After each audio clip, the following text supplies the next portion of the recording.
Well, and that's where we're going next, because obviously Brawl Out, as it has become infamously known, and I threatened to do it, and I'm a man of my word. What? There's the cupcakes. Oh, Phil, Oh, damn brother. it. Eating the If they're, cupcake. hopefully they're carrot cupcakes, because then Well, that's good. the thing is he was also defending Larry, his dog, and I'm all about that. I would kill for my dogs. As much as she's a level 5 bitch, I would kill for my dogs. But he says, I'm tired, I'm hurt, and I work with children. And then the Elite confront him, the Elite being the Jackson brothers and Kenny Omega, and there's a brawl backstage. And a couple things about this, because you And just then told let's me end it here. Yeah. yeah, that's fine. Okay. Because a couple things about this. You just said Tony Khan knows professional wrestling. Well, when he spoke to me, when I sat down and talked to him, I mean, he just ran through my whole career. He knew everything of me in WCW. That's a shoot. Yeah. The guy just riddled it off. Okay. So, I mean, I was like, wow. There's some of the things like, how in the hell do you remember that? Because I used to watch it all the time. Yeah. So he's a fan. We get that. Okay. My question is, when you have your world champion belittling the rest of the talent during a media scrum that you have control over, why would you allow it to continue? You wouldn't. You wouldn't. And I don't know why. Maybe Tony thought it was great. Maybe he thought it was part of the show. Maybe he didn't realize how heated it was. Maybe, I don't know. Sometimes, see, that's the difference between, I feel, knowing both men or met them, is the difference between Vince and Tony. When Vince walks into a room, everybody's buttholes would fucking pucker. Like, Tony walks in the room, they're like, yo, what's up? You know what I mean? It's a big contrast and it's a big difference. Okay. And authoritative and authority, and however you want to say and whatever you want to talk about Vince, WWE wouldn't be what it is if it wasn't for him. But you knew, no, this is his company. This is my business. I make the decisions, the big ones. If you don't like it, whatever, talk to your producer and whatever. And I mean, and Tony has so many ears and people telling him what to do and what's good and what's bad. The guy needs to isolate himself and repackage himself and not let himself be so available. Let him do his job and let other people do their jobs and run the show. And he can have the final say. Forget the fact it's Nick Jackson, and Kenny Omega as the executive vice presidents of this company, along with Cody Rhodes at one point. How,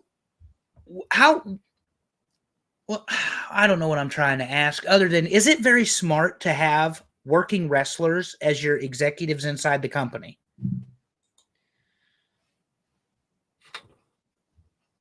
I don't know. It's like asking Vince McMahon and Pat Patterson, and Brotherly Love and Shawn Michaels and Undertaker, and the list goes on, right? They all had a part of the business in some way, in some capacity, but as far as the board, never. It's always been the family. That's it. I think the closest they ever got is him marrying Steph, and that's where Tripp is now. No. Otherwise, it would never be that way. Mm-mm. Well, yeah, and that's kind of what I was getting at, because like the Bucks and Kenny are active wrestlers on the roster. Mm-hmm. They've got a lot of juice in politics, and they obviously helped start the company. Pat Patterson was a retired wrestler, as was, mm-hmm. Briscoe and Slaughter. And but mm-hmm. to your point, Triple H is probably as close as they've ever had, in that he was an active wrestler and he was married to the boss's daughter and the father of his grandchildren and her children. And yeah, because Triple H was an active wrestler all the way up till whatever, 2017, 18, 19, whatever it's been. And so, and he had an executive position with the company. So you're right, but they made it work. And maybe part of that was, to your point, Vince. I mean, really, just Vince. If he's the he makes the decision. Yeah. And that's what Tony has, a good thing there. And I would love to see it be successful. I would, because there's a lot of great players there. But when you have a lot of monkeys running the circus, it's never going to be that. It's going to be chaotic. It's going to be distress. It's going to be uncomfortable. And it's just, you know what I mean? I really wanted to do well. And I wish Tony would just isolate himself from that. But as long as those other boys are on the board or vice presidents and stuff, I mean, unless you have X amount of boards that can vote them off and out, then you're kind of in a bad deal.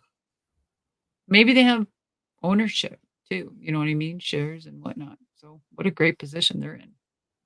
In a very good position. So Punk wins the title, hurts himself, ends the MJF feud, which I think was probably the biggest money feud, and we won't spend any time on that because we've been here a while.